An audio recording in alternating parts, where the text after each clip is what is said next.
up, everybody? Welcome back to another episode of the Non-Applicable Podcast, Smackdown Live Recap Edition. Smackdown. Still looking for an official name for both the Raw episode and the Smackdown episode. Smacking a pancake? I posted on the social medias there, and even in the comments here, if you have any suggestions, drop them, and we may use it. Well, type them preferably. Yeah. Speaking of social media, check us out, facebook.com/na.podcast919. Twitter and Instagram, both the same, at na.podcast919. Check it. Don't be a jerk. While you're here on the YouTube channel, click the little like button, a little thumbs up. A little likey. Subscribe. It's big red subscribe. It's not even really big. It's just subscribe. If you're on YouTube, you know how to subscribe. Do it. Yeah, that's the one that counts for us. Yeah, and share it, because we want more people to hear our idiocity. That's my word of the day. People need to hear it. Idiocity. So last night, March 28th. That guy talking his chubs, and I'm one take. Correct. I apologize. He got all overzealous because we're all amped up. We're Mojo Raleigh. We're Mojo Raleigh up in this piece. So SmackDown Live from Richmond, Virginia last night, March 28th. Richmond, Virginia. The go-home show for SmackDown. WrestleMania is now 4 days away. Sorry, I just got mentally distracted by the Mets jersey guy and his crew. Yeah, what do they do for work? I don't know, and like all three of them, in case people don't know, you can see them at random live events quite a bit, but they're at every pay-per-view. They're at every pay-per-view, including NXT. Yeah. They're at every pay-per-view. You see a guy in a blue-orange Mets jersey, number 48? Maybe. He's like tall and skinny. Tall, dorky-looking, full-sleeve tattoos. And then you have another guy that's usually in the vicinity with him, which I don't know if they're like all three connected or they just know each other because they all go to the shows a lot. Right. He's wearing like a beige. It looks like if somebody had khaki pants and made a hat. Yeah. He's wearing it. And a neon green shirt. Yeah, neon green T-shirt. And he's got a stupid face. Yeah. If you know who Paul Wall is, if you don't, Google him because I'm not going to put a picture up because I'm a jerk. I'm going to make you use your Googles. Go to Google, look at Paul Wall. This guy looks like a dad joke version of Paul Wall, goatee and all. Yeah. And then there's another guy who recently cut his hair. I call him the Swedish tourist because he has this red and white, mainly red shirt, but it has stripes like on the shoulder and the arms. It almost looks like a soccer shirt, like a European soccer shirt. But in the middle of it, a kit. Yeah, like in the middle of it coming down, it looks like it's got like, if you saw a Swedish tourist, they had the straps with like the cameras back in the day. Yeah. It looks like that. So I call him the Swedish tourist. All three of them are at every pay-per-view the last 2 years at least that I can remember. At least. And dad joke Paul Wall is okay. He just looks stupid. Yeah. And the Swedish tourist is kind of annoying. Dude, he was booing Bray Wyatt, and I was like, bro, sit down. But the Mets jersey guy, he could be a good guy in real life. I don't know. If anyone knows him, let us know who the hell he is. Because as of right now, I just want to downsize his face with a shovel. He's so obnoxious. Yeah, I want to know what they do for work. And he stands up. They're almost always in the front row and stand up at the most random times that isn't needed. And if I was behind him, I'd be pissed. Because I have a back problem and I don't want to be standing up for shows. We'd have some fun. Like the time we went to the Celtics game. The Celtics game. I remember my first beer. Yeah, that was a good time. I mean, we're both sizable fellows, so... Yeah, I'm not a fighter anymore, though. We get a group of us together. Nobody really wants to do anything about it. Especially when the Cuzzo was involved. Yeah, shout out to B. Bebop. So anyway, we have SmackDown. Quick point, the Women's Championship for SmackDown, which is now a six-pack challenge. 7 if you can't do math. Yeah. I mistakenly counted 7 earlier. But it's a six-pack challenge. It's been moved. I know, you were counting boobs. To... It's a 27-pack challenge. It's not even an even number. Somebody's got one boob. Anyway. Uniboob. Yeah, James Ellsworth is a uniboob. Oh, my God. Yeah, That's he's perfect. a boob, all right. So, my problem is that the WWE has moved the SmackDown Women's Championship match to the pre-show. Not only just the pre-show, it's listed as the first match on the pre-show. They are not as good overall as the Raw tag team women because they don't push the boundaries of what they can do in the ring. Right. But they're still good. Like, Becky is good. Alexa's great. Alexa's amazing. Mickey's Mickey. I mean, it depends on her. She has some matches where I'm like, why are you back? And then I have other matches where I'm like, oh, she did good. Right. Because the whole thing with Mickey is that they're pushing this, well, there's a Divas Revolution, and I'm the reason for it. I started it. Well, okay, there's a Divas Revolution or a Women's Revolution. Oh, you know why? And we're going to push them, but we're going to put you on the... You know why? Why? It just dawned on me probably why they put it first. Why? Because there's been rumors going around for the last, like, couple months that, you know, how they worded it as it's to any open woman. There's possibilities that other older divas are going to come back, so maybe they're putting it first. That way they can work around it because it's going to be a longer match. Because there's going to be surprise people showing up. Maybe. I mean, that's been they talked to Kelly. Right. Two others I don't remember. But it's available women on the SmackDown roster. Yeah, so it's WWE. They do what they want. That's true. I'd love for Asuka to show up, but she probably won't. I would love for Asuka to show up. She's been doing house shows with SmackDown's roster. Right. Well, getting to that, I think she's going to drop the belt to Ember Moon at NXT TakeOver. I'd still rather her win it and just void it and be like, I'm done with you guys. I've beat everyone. I'm going on to bigger and better. Yeah. I go where competition better. Either way, she needs to be moved up to the main roster. Yeah, she's ready, and plus I want to hear her spitting out random Japanese that nobody but her understands because it's just smiles. Awesome. Yeah. But yeah, it's WWE. I hate to break it to you, but you're being counterproductive with what you're trying to do with the women's division. Yeah, and even though I'm all for the pre-show, getting the people that are there, you know, hyped up and ready. Yeah. The first match of the pre-show, it's like what, maybe 3/4 filled with people at that time.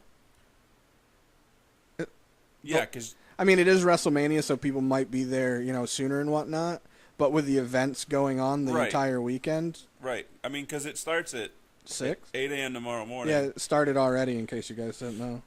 No, it starts. WWE Network pre-show starts at 5 p.m. on Sunday. Yeah, 2015 to fit in all the matches.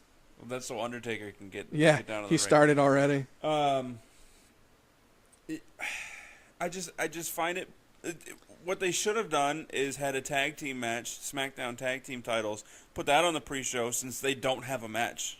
Or like even, I know it's not the same spectacle, but even Fastlane, it was only one match, but their pre-show match, it was Mojo versus Hawkins. Yeah. Which it actually wasn't a bad match. It was a decent match for them. Gave them a little bit of, you know, WrestleMania, or not WrestleMania, pay-per-view experience. Yeah. Like, you want to start out your very, very first pre-show match kind of as an expendable match that nobody really cares about. Yeah. You want it to be a decent match to get the people that are there, you know, going, and also people that are working their way in. Oh, it's starting. We got to get in there. Right. You don't want to start off with your mainstay. Yeah, it's not going to be something that's going to steal the show. Yeah, it's just going to be something to get it going. So. All right, yeah, so we're going to talk about the match opposed to. Yeah, I'm moving on from that, I suppose, because, I mean, we surprisingly could talk about that for quite a while. Yeah, just about being aggravated about it, not actually caring about the women's division overall. So SmackDown starts off, Daniel Bryan comes jumping down to the ring, doing his yes. I know people love it. It annoys me. It always has. Just to set up the contract signing for AJ and Shane. I know he was there because of his position, but with him not being able to wrestle, well, WWE not allowing him to wrestle, right? The stuff that they interject him in is just so much less awesome because he can't. Like, imagine if he could, right? Or they would let him wrestle. Was it last week when he was talking to The Miz? He's like, I want to punch you in the face. And then you talk, and I want to punch you in the face. I mean, that's different than wrestling, though. Let him punch somebody in the face. Yeah, let's get some patats out there. So I find it funny that there's only been 2 contracts signed for WrestleMania. The Hold Harmless agreement for Triple H and Seth Rollins, and now AJ and Shane. Is there a stipulation that we don't know about where if AJ loses, he goes to Raw? You know what I was thinking about, or what I thought they were going to do? So they did the contract signing, which was actually a pretty good back and forth, or I shouldn't say back and forth. It was I thought it was a good promo. Shane was good. AJ was AJ. Phenomenal. Yeah. AJ was AJ, and then after he signed it and got out of the ring, Daniel Bryan's like, hey, let's not fight, let's end it in a handshake. Yeah. Duh, knew that wasn't going to happen. Right. I was kind of hoping somebody was going to get patotted, but no. When you have a go-home show, I never think a match should end without an altercation of some sort. Even if it was just, Shane took a punch and then he got AJ's finisher. Yeah, I agree, but I'm still okay. I'm okay with it. Like, it didn't bother me. It's just I personally like it. Right, but as we mentioned on the Raw show, historically, the one that goes over on the go-home show is the one that loses. Right. So I like that not they having didn't, because one or then the you're like, other. okay, we're not 100% sure. Right. All right, so yeah, they did that. They didn't shake hands. AJ got out of the ring. Yes. Shane went over and grabbed the contract to look at it. Yeah. He was just making sure that AJ signed it. Yeah. I wanted him to have this big smirk on his face and go, "Oh, AJ, somebody forgot to read the contract. Street fight." Right, because this is supposed to be a traditional one-on-one match, which I'm okay with. I'm worried about. I'm okay with without seeing it. But where you're going right now, I'm already agreeing with you because I know. All of Shane's matches in WWE have had some sort of stipulation. It's been a street fight. It's been a Hell in a Cell match. Every time you say stipulation, I think it's if I win, I get this. If I lose, I get this. And I get confused. But it's a ladder match. Right. It's not traditional. Right. This one, because I don't trust Shane's ability to help in carrying a traditional match. Survivor Series Raw vs. Smackdown tag match last year. Yeah. Look how bad he looked and did, and that was remotely traditional. Right, and it was when he got concussed, which was all his fault. So concussed. But I digress about that. I know AJ can carry a match against anybody. He carried matches against Ellsworth, 3 of them. Right, he could carry a match against me and make me look amazing. That's how good AJ Styles is. I don't know about that. I don't trust Shane's ability to help him. No, because Shane is the epitome of one-trick pony. Yeah, his shtick is risk taking. Yeah, he throws his fist of furies. Right. And kind of kicks a little bit. And he does his coast to coast, and then he jumps off from stuff. Like he jumped off the Titantron against Steve Blackman at SummerSlam. Even last year's off the top of off the top of the cell. He got belly to back suplex through the glass at King of the Ring against Kurt Angle, which they picked the wrong spot, and he tried to go through actual plexiglass and landed on his head. Or no, it was real glass, but it was strong right. Like bull. So he got concussed then. Being a traditional match worries me. Yeah, because it means AJ's going to have to do everything. Right, which he can, but I feel like it's going to take away from. Yes, this match is losing just a little bit, especially how they ended SmackDown 2 weeks ago with Shane putting him on the table. Right. Yeah, the spot, like the WrestleMania moment for that match was used 2 weeks ago on SmackDown. And then now that I'm thinking about it, even though I liked Shane's portion of his promo. Mm-hmm. The more I think about it, the more it being traditional doesn't make sense based on what he was saying. Because he was saying, after I hit you with that elbow through the table, I looked in your eyes and I could see you thinking, oh, I'm really going to have to bring it. Right. If it's a traditional match, he doesn't have to bring it because you don't know what you're doing. Exactly. So, I mean, they could change it on the night of the day of the event, like have something transpire backstage. Where, again, maybe AJ tries to, sneak up on him. Maybe. Or something like that. And they're like, you know what? It's not traditional anymore. Maybe. I see no point in Shane winning this match, so I'm going to pick AJ if he wins, I know AJ's like the ultimate team guy and he does what's best. Right. But there's legitimately, in my head, no benefit from him losing. It doesn't build him. Shane doesn't need to win for anything. It doesn't build him. Even if Shane's victory isn't a clean victory, it's still pointless. It does nothing for anybody. with it being AJ's first WrestleMania. Second. Was that last year's? Yeah, he debuted at Royal Rumble. Royal Rumble, that's right. 2016. It's his first solo though, right? Because wasn't that Did he fight Cena? Was that WrestleMania? Thought that was SummerSlam or Survivor Series. I'm pretty sure they are. No, he fought Chris Jericho. Oh, he did? Yeah. I could have sworn he was in I'm thinking of the one he did with Dean Ambrose where he ripped his britches. Oh, that was TLC? Yeah, my bad. Yeah, it was Chris Jericho last year. Chris Jericho. I didn't. Oh, you know why? Is I didn't get to watch last year's for some reason, or maybe I'm just spacing out. No, because we watched it last year. You better hop on the WWE Network. No, we watched it at your place last year. Yeah. I totally don't remember. At all. All right, so strike out what Nate, my brain said, because I'm a dumma. Either way, the match, if AJ, them having him lose even for shock value does nothing for anybody. It's not even really a shock to me. The thing that was kind of surprising me is the way he was saying things the last couple of weeks was kind of stereotypical on how somebody that's going to lose the match says stuff. Right. So I'm hoping they're just letting him, sort of like when he had the feud with Cena. Oh, you know what I'm going to do today? Beat up John Cena. And then he kept beating up John Cena. Right. So I'm hoping that they're just going to keep playing along with that aspect of how AJ talks about the stuff.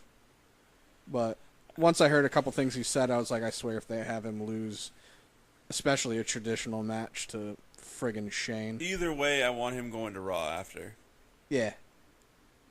Because I just think he's better They don't have... The roster isn't even enough, which I understand to a point. Since SmackDown's an hour shorter, it makes sense to have a smaller roster. Right. But I feel like the quality of roster is I want to better on see SmackDown. I want to see Finn and AJ have a match in some aspect. Yeah. Did we talk about that on the episode that we didn't get to upload because it messed up? Yes. I don't remember when we talked about that. I'll quickly just say it is I had an idea, or Chubbs and I both had a similar idea, where if Triple H is going to form his faction, I personally want Finn Balor to make his American version of the Bullet Club, where it would be the Balor Club. But if they move AJ to Raw, they were both leaders, even though Finn started the Bullet Club. Right. They were both leaders of the Bullet Club when it was in New Japan, so how would they determine who the leader is of the Balor Club? Obviously, it's Balor because it's his name. Right. But for scripting or show reasons and selfish reasons, I'd want to see them both have a match for the leadership role. And what they could do is have it. I want it to be a long match. Like, I'm talking like a 30-minute match. Like an Iron Man match? Yeah.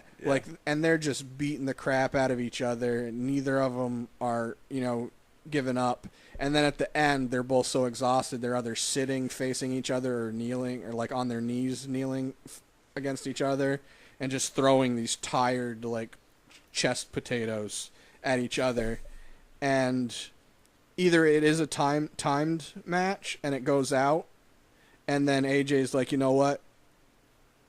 I have all the respect for you in the world. You're our leader. You're our Balor Club leader. Yeah. Something like that. So then they can have it be a face faction to face off against the heel faction, and then fully find the way to turn AJ into a face by showing some humility, even though he's over anyways because he is who he is. He has to work hard to get heel heat, and he still can't. Right. He's still cheered. Right. So then, have it that way. But anyways, that's for Raw, and if AJ goes to Raw, and this is SmackDown. So I would still rather see a limited engagement type reunion of the Shield to combat Triple H's faction. Dude, I don't know. I might have been talking to the Cuzzo the other day. You know what I'd like to see? All three of them. Have a heel faction, have a face faction, have a Shield type faction that just beats up on everybody. They literally are there to seek justice and do the right. And it doesn't matter if you're face or heel. I'm okay with that because I think like a Seth Rollins, Seth Rollins and AJ or Seth Rollins and Finn type. Well, we've seen Seth Rollins and Finn. Yeah. I think that could be for some good matches. Well, we haven't at this stage of their career. Oh no, we have, because that's right. But he got injured, so Finn did. So it'd be nice to kind of see them have a rematch. Yeah. But yeah, I feel like if they have 3 factions like that, there's so many different feuds they could do.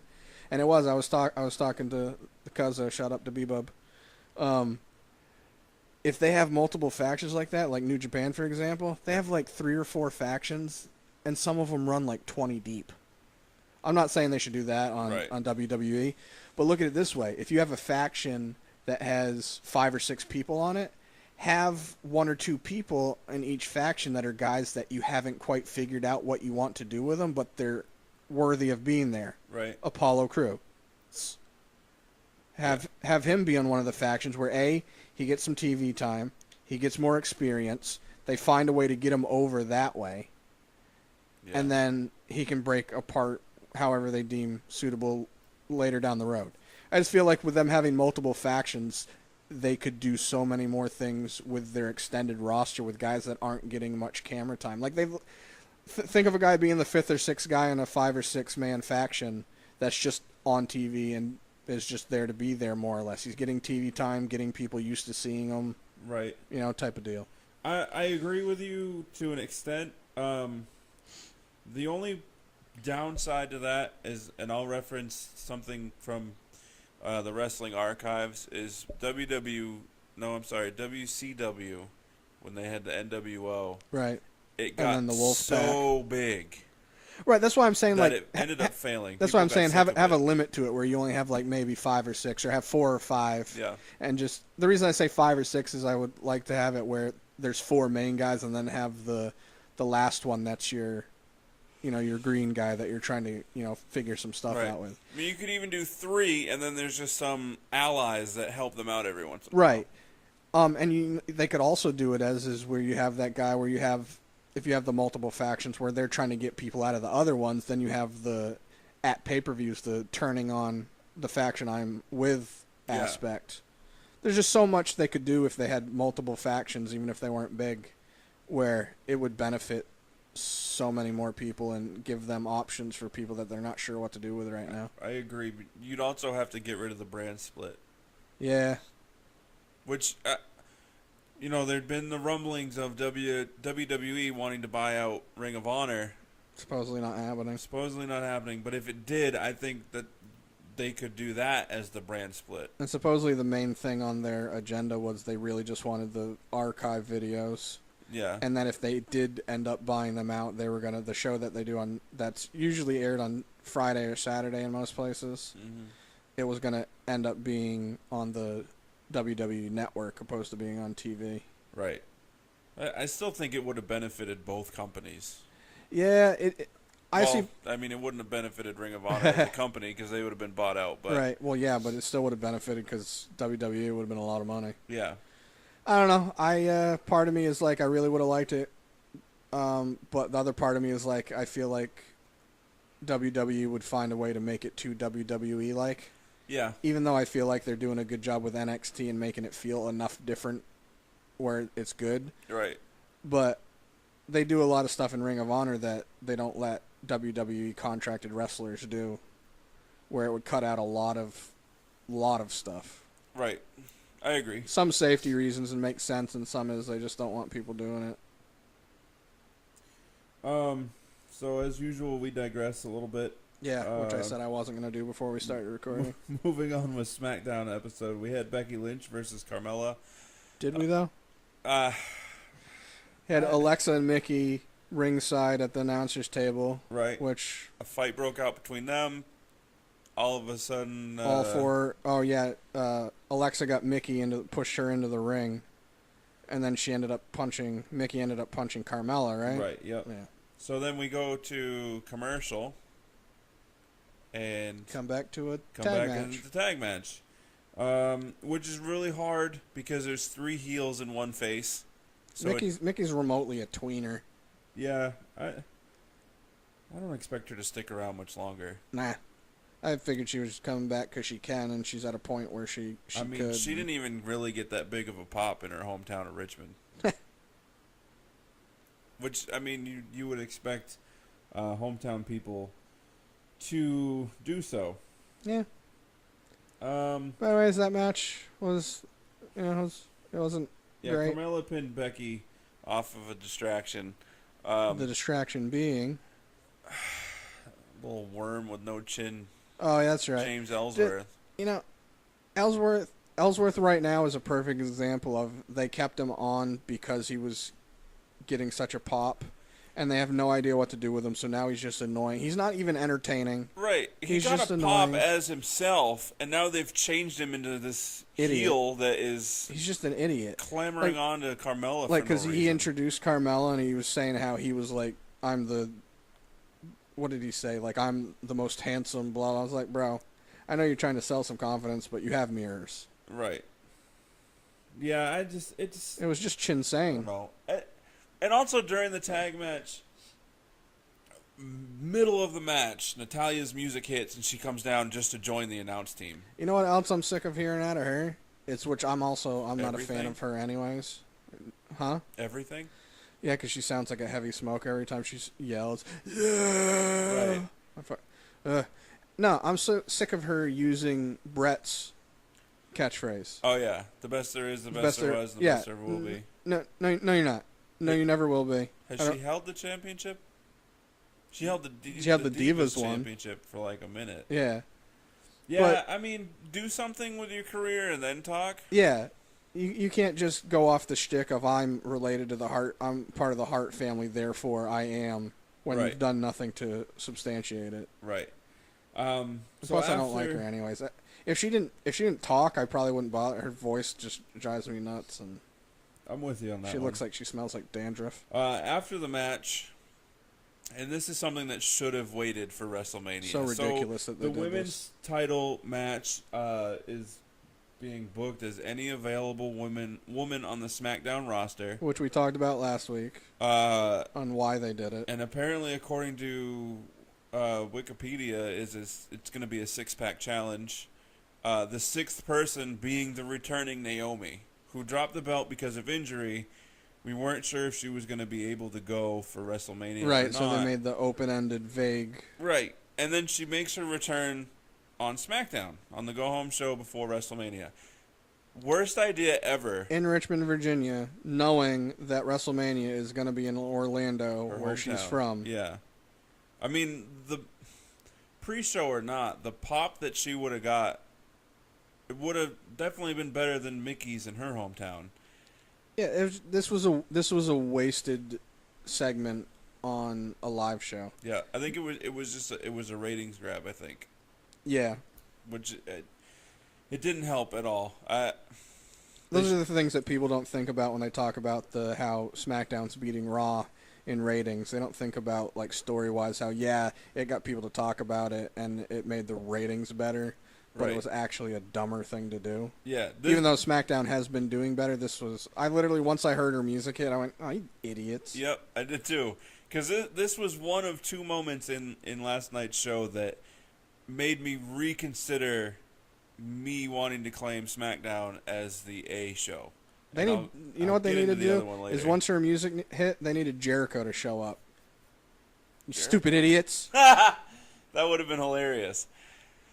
You just made the list. Yeah, or, her music hits and she doesn't come out, and then, whoever's in the ring at the time gets over on whoever else. I don't even like that because that even takes away from.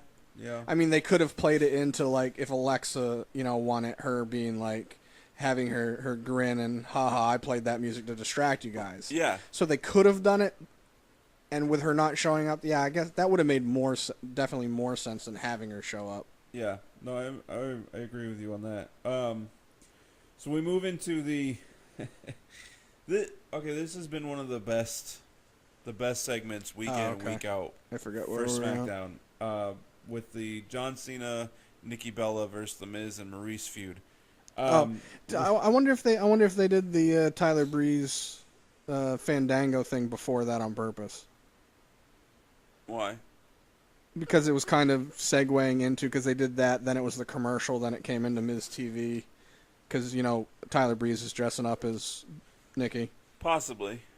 Which was a funny segment, by the way. Yeah, we'll we don't even got to talk about it. It was funny if you watch. We'll talk about it for after this segment, because that it segment goes with tied into something else. I really don't like how Raw they've and been doing SmackDown that. tied things in extremely strange. Yeah, they broke it up really strange. In the first 5 minutes, we're going to hint at this happening, and then we're not even going to conclude it until for the last like a 45 minutes. Yeah. I get it. It's a teaser. It's to get you to want to stick around. It breaks up continuity, though. Yeah, if I'm watching anyway. Yeah. As long as things flow good, I'm fine with it. Yeah, you're going to make me forget about stuff by breaking it up like that. Right. So we had the finale. Miz aired the finale, the final conclusion. Total Bella's BS. Total Bella's, or Total BS, where he is portraying John Cena. And in this episode, Daniel Bryan. Hilarious. And then Maurice is portraying... Nikki and Brie. Portraying... Words are hard today. Brie and Nikki. Have luck. Oh man, I need it. This, like I said, has been one of the better segments on SmackDown. Oh, definitely. It's hilarious. The back and forth promos between John and The Miz have been great. And no matter your feelings on John Cena, last night his promo to The Miz was one of the best of his career. Oh, yeah, I was definitely up there. I find it amusing that The Miz I guess he's a movie star. He's been in a lot of movies. However, they've all been straight to DVD. Whereas the movies John Cena's been in... Have all the ones that he's been in been the Marine ones? Most of them. The majority of them. I saw the first one that he was in. Marine 3 through 5. I saw the Marine 2 was with DiBiase Jr. Right? Yeah. Awful. And then he did a Christmas movie. Oh, that's right. And he's done something else. But they've all been straight to DVD, whereas John Cena's actually been in movies that have gone to the theater. They're remotely blockbuster-esque. Right. And as Cena pointed out, Miz's beef with him is that he goes and does movies. Well, so does The Miz. John Cena pointed out The Miz does it, and countless other superstars have done it. I can understand The Miz's point because Cena's off of TV for a long time. Yeah, long periods doing of time. these things, doing his TV shows, doing the movies, right? Whatever. Whereas The Miz is doing his movies, but he's still on TV regularly. Right. So I get it. Yeah, they just didn't play it in that way, which they could have. Right. I definitely think that they should have. Yeah, it would have taken away from the contradiction. Yeah. The other hard part for me in this feud is Miz is clearly the heel, right, and Cena is clearly the face. However, all of the same people that are booing John Cena are also still booing The Miz, which I guess is the point. Like, that's what you want. You want one of them to 100% receive boos. If you're not part of the boo factory, you're not cool. So I get it. It's just having, somebody that's got half and half. Cena's... Well, yeah, but even though I completely agree with you, the difference between that is you have people that boo Cena because it's the cool thing to do. It's the in thing to do opposed to not liking him. Is it, though? A bunch. You got a bunch of people that boo him, like, same with Kurt Angle. His music hits, you suck. Right. He doesn't suck. But that sort of turned into an homage. Yeah, it was people. I mean, you definitely have him. You have a bunch of people that boo Cena because they don't care for him. Like I had the issues with him being a main factor into the PG era, right? Which I understand, but like I said, I just feel like a lot of people boo him now because it's the it thing to do. Yeah, or they're like, well, I don't want people to know that I like him. Yeah, like come on, grow a set. So it's, also I audibly went, ooh, when John Cena got bleeped out for dropping the P word. I heard the bleep, but I was kind of spacing out that time because I was hungry. Yeah. And I was thinking about what I was going to eat. He called Miz a pussycat, minus the cat. Meow. And then also, he broke up? Oh, he said that they were the it couple, but he was like More no, like the you're the it couple. it couple. So he got away with dropping another bomb. Because he's John Cena. But yeah, that whole segment, I'm more and more excited for the match. But then I remember there's 2 women involved that aren't great wrestlers. Yeah, one that really hasn't wrestled much, and the other one that just can't wrestle that much. I mean, she's like a spot monkey when it comes to wrestling. Yeah, I just knowing that Cena and Nikki are gonna lose or thinking they're gonna lose because Nikki is contemplating retirement because of her neck issues. This is one of the reasons why they wanted to do this match. Because she wanted to do a match with. You don't win your retirement match at WrestleMania. But they haven't been putting emphasis on it being her last match, so they could. They could get around that.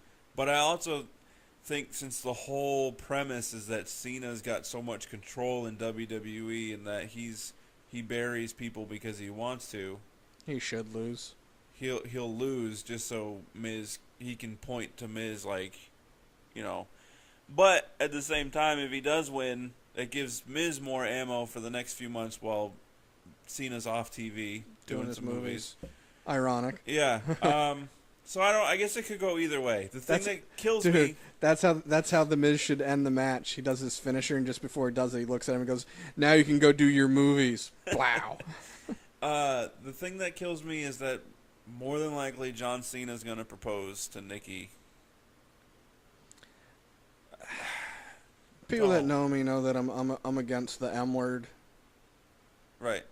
And just even thinking and hearing about it, it perturbs, annoys me. Yeah, I mean, good for them. There's certain things that should just. I don't think engagements or proposals should be done on such large stages. You know what would have been better is if WrestleMania was on Valentine's Day, so they could be so original. No. I can't even tell you how much that annoys me. But either way, I think Cena and Nikki lose this match. I honestly haven't even gone deep enough into thinking about who's going to win. Like, I don't even have a thought on it. I didn't even think about it. I was being so entertained by their promos and stuff that I wasn't thinking about the match because I was, with Maurice and Nikki being involved, I was expecting that portion to be. Yeah. I feel bad for Nikki because John cut this amazing promo, which again was more of a shoot than anything. And she's like, "Yeah, I gotta talk." She just grabs the mic and says like 10 words. And Let me ruin this. Why? I mean, she could have easily just grabbed the mic and just went, "What?" Right. Right. Emphasize the what on. I'm backing up my man. Yeah. Whatever. So moving on, we've only got a couple more. Yeah, it's a 2-hour show that only has an hour worth of stuff anyway. Right. So it's not like the Raw. Raw's 3 hours where we end up talking for an hour. SmackDown has more commercials than Raw does. They really Raw's been trying to catch up. Yeah, they have. Anyway, we had a 10-man tag team match. Well, technically it was an 8, but before the Miz TV segment, Tyler Breeze dressed up as Breezella or Breezy Bella came in and talked about wanting. Oh yeah, he wanted to be in the women's match. Yeah, he wanted to be in the, and then I think Daniel Bryan should have allowed it, and then he should have just been eliminated by whoever was first in that match. Right. Well, I just like the segment because Daniel Bryan was confused, and then Tyler Breeze takes the wig off and goes, "Oh, it didn't work," and Fandango comes in, and then Daniel goes, "Whoa, Tyler, when'd you get here?" Right. Like he was in such a good disguise that he didn't know. But yeah, so they entered them into what was an 8-man match for the last 2 spots. Right. Daniel says, "Well, all right, you're right. You don't have a match at WrestleMania. However, I have 2 open spots in the Andre the Giant Memorial Battle Royal." That's such a mouthful. So I'm going to put you in this tag match later, and they're in the Battle Royal, regardless of the outcome of that match. It was really just a filler. Yeah, and a piss poor. Problem with this is that also in the Andre the Giant Memorial Battle Royal is the SmackDown Tag Team Champions, the Usos. Usos. So they're not having a title match at WrestleMania. They're not a scheduled one as of now. Right. That could change. There's a lot of things that I think could happen. Unfortunately, I don't think they will because, in my opinion, they would just steal the show because it involves Broken Matt Hardy and Brother Nero, who are an hour away from WrestleMania as they're doing the Ring of Honor pay-per-view the Saturday before. Well, so that we talked about this thing last week. I forgot to look it up, but I know where Ring of Honor's doing their pay-per-view is about an hour and a half away from where WrestleMania is. But Sunday, Matt and Jeff are doing a tailgating event for fans. Right. That I know the thing that I saw originally said that they were literally like 2 blocks, like 2 miles down the road for that. I don't know if that's accurate or not. But either way, they're in the vicinity. And everyone knows that's been following WWE at all. They've offered the Hardys a contract. Right. And if they show up, unfortunately, it would steal the show. I'm okay with it, though. For me, even though I completely get for me, I'm okay with it just because I can mentally break things apart and be like, all right, that's over with. I can look at what I'm seeing now and still be excited by it. I guarantee you, if that were to happen, by the end of the show, even you would say, I wish that didn't happen so early because then everything else after it was a letdown. Well, I already feel like the whole event's going to be like a bunch of a letdown, so I kind of want it. Like, I don't expect many of the matches to be very long. Yeah, I still would want it later in the show. Yeah. I'm trying to think of I mean, they're not going to win the Andre the Giant match anyways. I was going to say, so if they won it, they could, like, later be, like, bragging about it and then... Nobody that's in a tag team is going to win it. No, it should be Braun. It should be, but it's going to be Sami Zayn. It'll be one of them. I like how they build it too. As it's a launching point for your career, really, because Cesaro won the first one, and what's he done with his career since? Baron won last year's. Yeah, Baron won last year. And I called it, by the way, and you scoffed at me. He's in an Intercontinental title match at WrestleMania, which they didn't even mention on SmackDown. I don't like their post show. I don't like talking smack because I'm not going to be on TV watching something to go to the network to watch something. Right. Like buy that airtime on USA and air the after show. Yeah, have a 2.5 hour show and then have the last half an hour be right. Instead of going to 10, go to 10:30. Right. That way, it's not like Friday Night Tykes can't be half an hour later. Right. On Mondays, and then Chrisley Knows Best on Thursdays. Oh, that's right. Tuesdays. My bad. You got your days confused. I got my shows confused. But yeah, I think it's a shame that they moved the women's title to the pre-show, and that their tag team championships is not being defended on. Yeah, see, I'm trying to in my head when I look at it. When it comes to WrestleMania, I don't look at the pre-show as a pre-show. I just look at it as the show has started. Because it's WrestleMania, opposed to the other ones where the pre-show is literally just a lot of talking, a lot of crap, and like they're gonna one or call two it matches. The WrestleMania pre-show for the duration from 5 p.m. to 7 p.m. Right. So, in my head, it doesn't matter that they're in the pre-show, because in my head, I'm just like, it's the show. It doesn't matter. The only reason it bothers me is, like we said earlier, is with it being the beginning of the show, people aren't even there. Right. Like people are starting to come in. Like you're completely demeaning. Yeah, I agree, and it's sort of along the lines of when they do 205 live tapings after SmackDown. It's Tuesday. Everybody's gonna go home because they have to work the next day. Nobody's sticking around for it.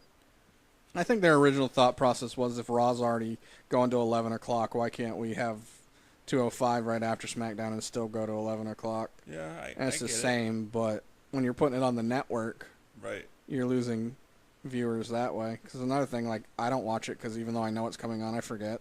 Yeah, I don't watch it. I have a hard enough time reminding myself to watch NXT. Yeah, I try to remember, but I get my days confused. It's on tonight, by the way. Yeah, well, depending on editing, I might get to watch it. Yeah. I think that's That was the 10 match, 10-man tag team match. Tap. Yeah, Mojo Rawley, Ended along up with American Alpha and Heath Rhino Slater and and Heath. Rhino versus Breezango, Dolph, and the Usos. yeah, the Usos, the Fashion Police, and Dolph, who I thought was Natalia because he had his hair crimped and Dude, put I up. almost messaged you when I saw it, but I was watching it before you because you weren't home yet. Yeah. I almost messaged you to say check out Dolph's hair I don't get. He's like, I'm gonna be a heel, but let me do my hair like a high school cheerleader. in the 80s. Right. I don't Like, I expected him to have, like, that laser zigzag for picture taking behind him. Yeah. I don't know what they're doing with Dolph. They don't either. He should just leave. He should have been in a longer feud with Apollo to try to get him over as much as he did Baron. Yeah. But they just ended that so strong, like, strangely, my bad, Yeah. and just quick. I And it shouldn't have had Sin Cara involved at all. ever.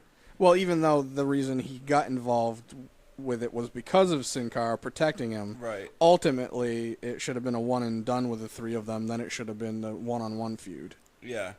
I think at this point in his career, Dolph Ziggler should leave the WWE and go to Ring of Honor, New Japan, Dude, TNA, he'd probably kill. or Impact. He'd probably kill in New Japan. Yeah, he would because he's sort of he reminds me of Kenny Omega.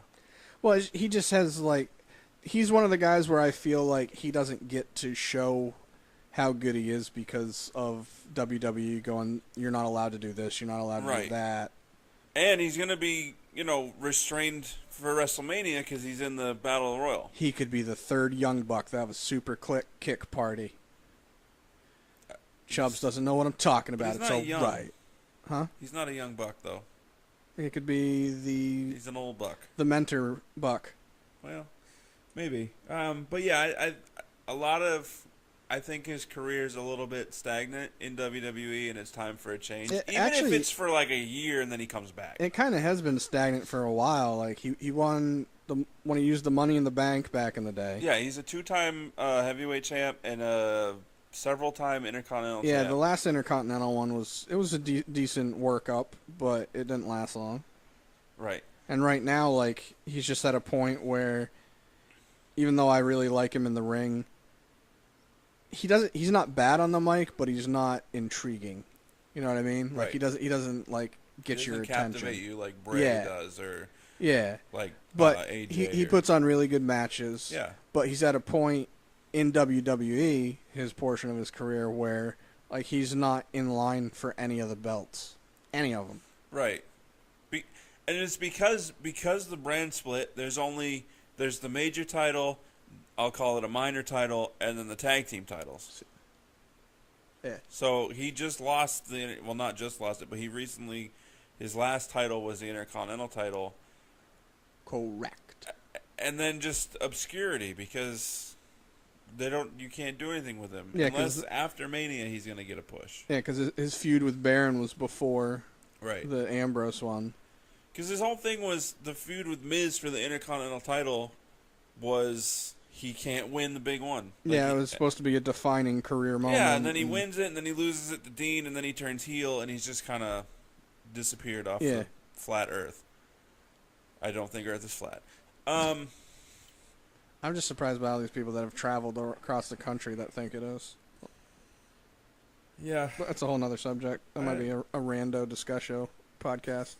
I don't know. I can't even say I'd like to see them do anything with Dolph. No, see, and that's the thing. As much as I like Dolph, I'm going through my head, like, besides I think they should have done better and had a longer feud with Apollo. Yeah. Like, I'm going through the roster in my head, and I'm just like, he's already with this person, and even if it ends at WrestleMania, meh. I would rather see, say, the Fashion Police break up, and Dolph. They need a new Dolph gimmick. and Fandango with a new gimmick team up and be a tag team, because Fandango is actually pretty good in the ring. No, they're definitely both are decent in the ring. It's just their gimmick right now is obnoxiously stupid. Right, that's a ticket. No, click it. So lastly, For SmackDown, I'm actually gonna make a point afterwards. Not had necessarily about SmackDown. Luke did another solid promo in the back with Yeah. less bright lights and a fresh black. Yeah, Luke tank. Harper finally splurged at Walmart and got a new 3-pack of shirts. What? So we had Bray Wyatt versus Luke Harper, not for the title. It was just a match. Just a match. With that, I figured even though we'll talk about that. Okay. I was gonna cut right to the end there because I'm an idiot. Okay.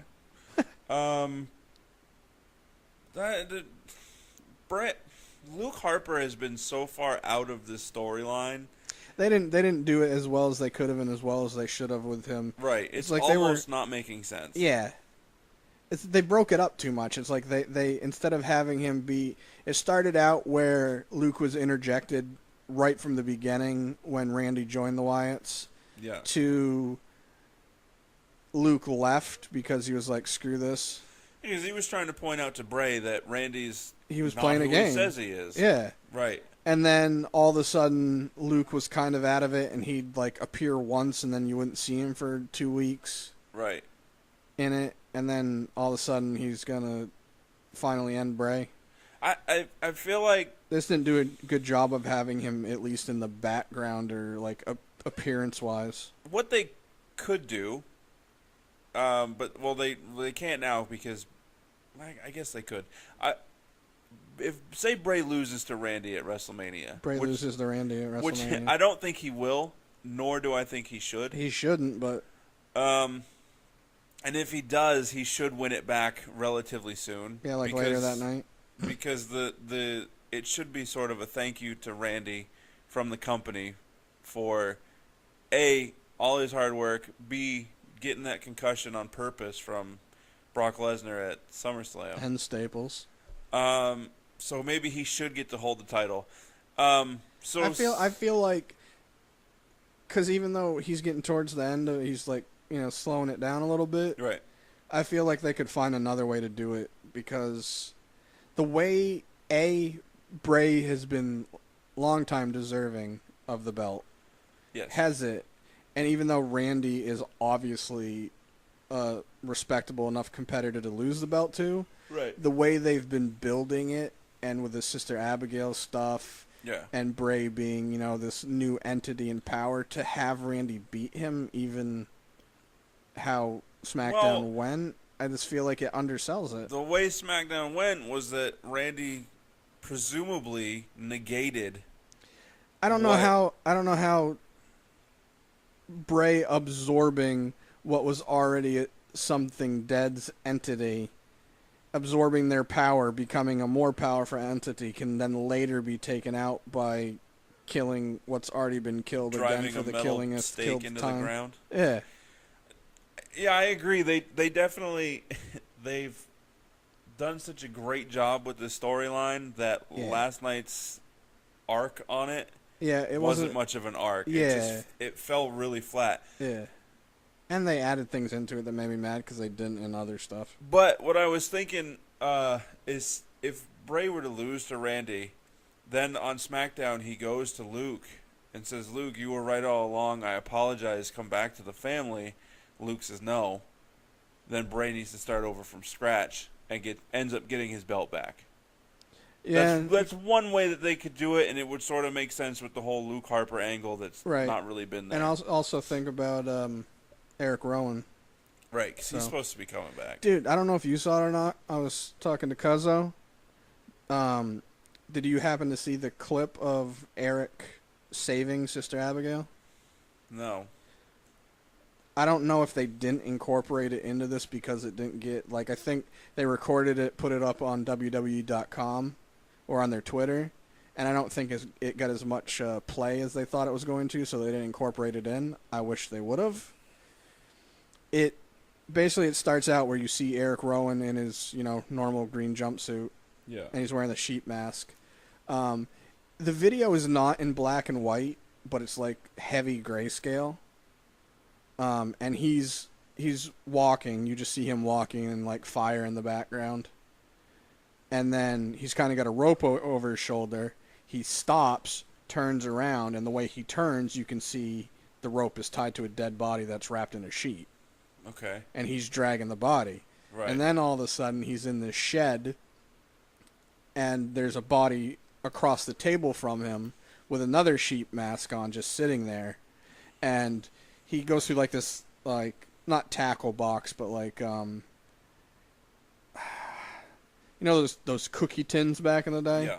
It was like a hinged circular version of, or a square rectangular version of one of those. Right. He goes through it, he opens it up, it's got like some like shears in it. And then this part I didn't get, but he looks over to the wall, and on the wall there's like duct taped different colors of hair. And like he cuts a piece off and he like sets it on fire like a seance type thing. Okay.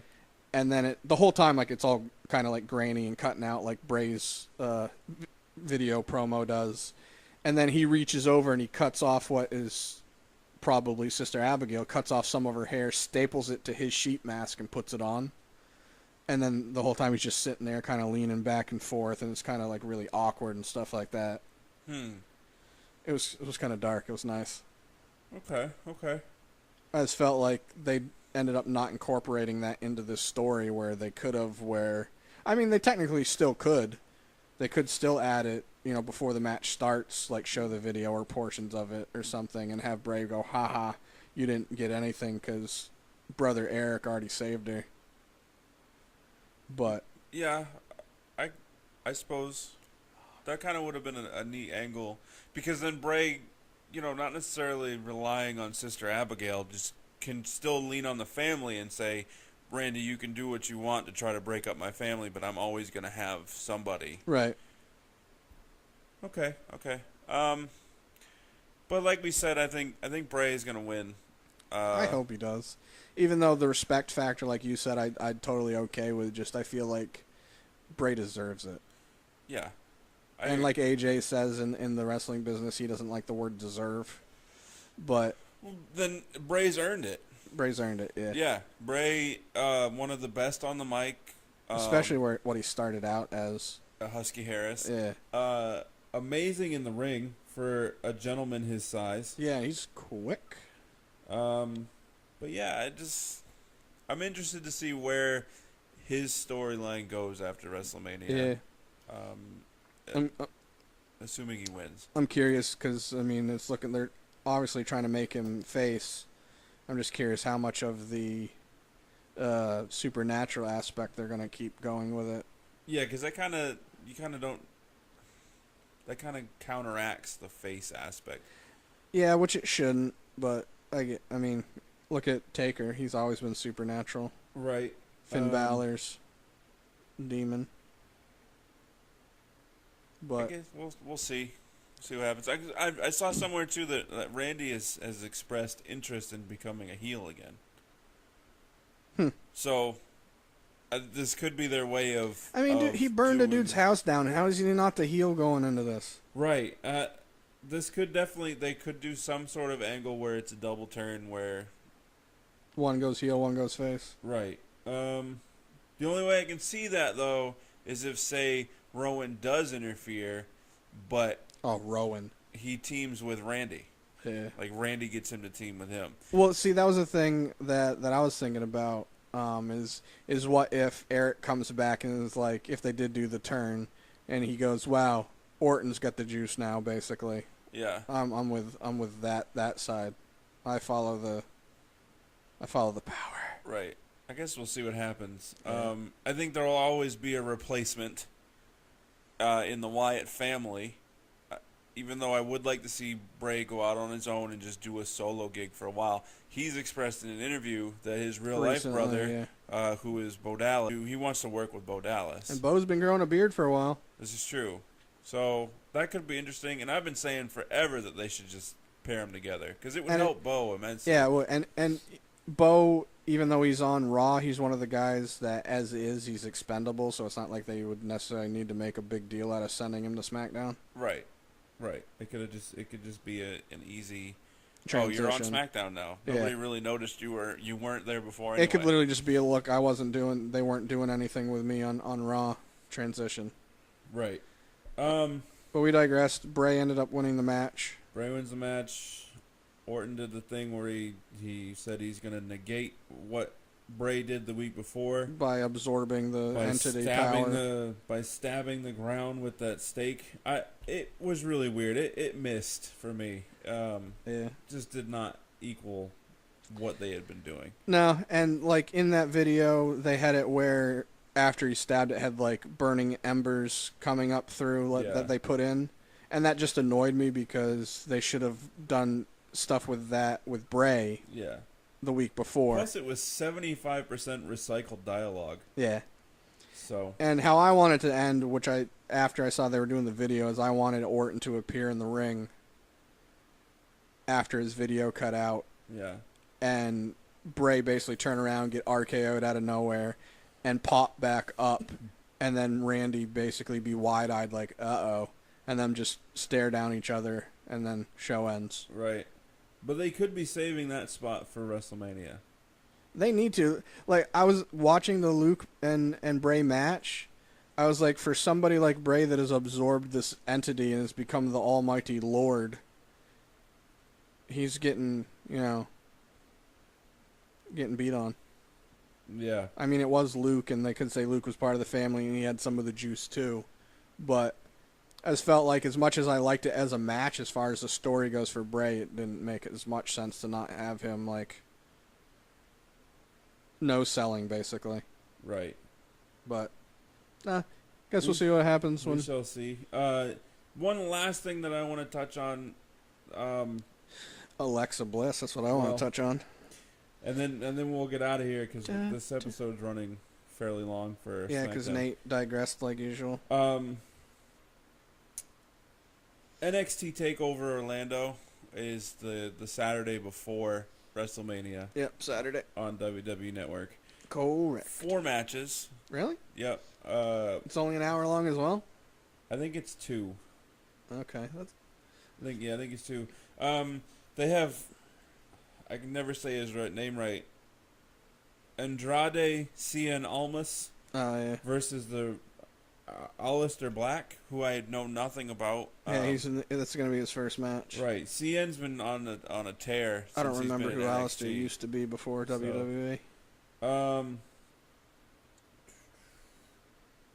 He's a Dutch wrestler. Yeah. I really know nothing about him. I'm actually pretty interested though. There's a triple threat tag team match for the NXT Tag Championship. Authors of Pain, DIY, and the Revival. I really expect either DIY or the Revival to get the call up. Right. To main roster after this. It'll probably be the Revival. Even though I'd rather see DIY, I feel like the Revival is more fine-tuned as a wholesale, in-ring and promo-wise. I feel like they're more fluid and more... Like DIY, I feel like they mess up at least once every promo. Yeah. And they play into it, which is good, but they need some more fine-tuning. But their in-the-ring stuff is Oh, incredible. yeah, they're great. Dude, is it just me, or is it Ciampa? Yeah. I forget how to say it because it's not pronounced how it's spelt. Yeah. Is it just me, or does he look like the USA soccer goalie? Well, he does, yeah. Every time I was like, oh, we're playing soccer. That. Friend of the program, Hodman99, shout out to the Hodfather, said that he wanted to see Authors of Pain come up, but he says that they've already been exposed. Yeah, they need to. They're a team that's really good, but needs to be fine-tuned. My argument with that is the Ascension was a powerhouse on NXT, went to the main roster. Nobody really cares. They're garbage. Yeah, so really, whatever happens on NXT stays in NXT. Yeah, they book them poorly. Perfect example of that, Bo Dallas. Yeah. Him and NXT had some great feuds with Neville. Yeah. They were both like great matches, and they did well. And then Neville's done pretty well. Yeah. But Bo's been... But Authors of Pain go sort of in my category of big guys where it's so hard to book them now because there's so much talent everywhere else. Yeah, and also with them being big guys, realistically, it doesn't make too much sense for them to lose. Right. But do you know they have MMA backgrounds? Do they? Those both of them? Whew. I know, right? I could see them losing this match and then maybe getting the call-up. I just don't think they're ready for the call-up. I don't either. It'd be nice to have a big powerhouse tag team like that. Yeah. But longevity-wise, story-wise. If you're going to have a character or a team that's unstoppable, do not allow them to wrestle for a belt. Have them come right out and say, we're not here for titles, or I'm not here for titles. I'm just here to kick some ass. And then do it. Lone Wolf, that style. Right. So that's just my take on the big guys, because we know Vince loves the big guys. Last 2 matches for TakeOver, we have Asuka versus Ember Moon for the NXT Women's Championship. We talked about that a little bit on the Raw show. I think Ember wins and Asuka makes main. They've been selling Ember Moon's finisher as so like lethal. Yeah. Since her match with Peyton Royce. Yeah. I couldn't remember which one it was. No, Billie King. Yeah, Billie King. Billie Kay. Yeah, whatever. Billie King's the Australian chicks, the one that wears green. Yeah. Billie Jean King was a tennis player. Yeah. Since that match, they've been like every NXT show they've been showing it every week since, and on how like devastating her finisher is. Yeah. So I feel like as much as I think they should just have Asuka win and just negate the belt, just be like, I beat up everyone here, I'm sick of it, have your belt, I'm going to better places. Yeah. And then go to main. You know Asuka's going to kick out of it. She should. She's Asuka. And the last match for TakeOver, Bobby Roode versus the returning Shinsuke Nakamura. There had been a lot of hype about Shinsuke making his main roster debut because he was not included in the billing for the NXT UK tour. He has been since added back to the billing for it. So it makes me wonder if they don't know what they want to do with him on main yet, or they're trying to play out some other stuff with returning people like, Finn. Maybe. It would help if he went. I guess it really wouldn't, because if he went to Smackdown and then he's going to feud with Dolph Ziggler, in which he's going to go over on Dolph because it's Shinsuke, doesn't help Dolph at all. Right. There needs to be a way where they can come up, and even though they're going to beat somebody, it still helps that other person. Right. But I expect him to lose the rematch to Bobby Roode. It's hard for me to say. Both of them could be on main. Because Bobby's supposed to feud with Cassius Ohno. Oh, Cassius Ohno, that's right. So he's going to stay there with the belt. Agreed. Forgot about that. That's all I really got. Same as I. So while you're at it, click subscribe. It's over there on the right, down a little bit. It's written in red, can't miss it. Give us a thumbs up. Give us a share. Head on over to facebook.com/na.podcast919. Instagram or Twitter, it's the same, at na.podcast919.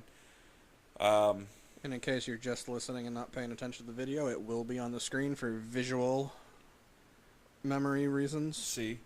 Drop any comments you want on the video here on YouTube. Write us on the social medias. We tend to respond. Even if there's something else you guys think we should or you'd like to hear, or even ideas, because I ideally would like to cover some more stuff. But yeah, I mean we do plan on having the general conversation episode. Yeah. Give us things that you want to hear us talk about. Anything really. Well, yeah, 'cause within reason. Yeah, right now we're both trying to kind of scour news stuff that sticks in the realm of what we want to talk about, or some random sports stuff. And yeah, Saturday we have an episode coming, sports related. We're going to talk about paying collegiate athletes. Yeah. We also might do it. And then after that, I don't know. I'm trying to talk Chubbs into doing just a random one which is funny because I'm generally the organized person, but I literally want to go into one where we just randomly bring up stuff and go off, because that's what we do in our general day-to-day anyways. Yeah. The only problem is that it would probably be like a 24-hour episode. It would probably only be entertaining to us, and we'd just be laughing at stupid stuff we say. But anyways, this episode has come to an end. Yeah, so like I said, like, share, subscribe. Check us out on the social media sites. Let us know if you want to hear anything else that we didn't cover. What he said. Deuces. Double deuces.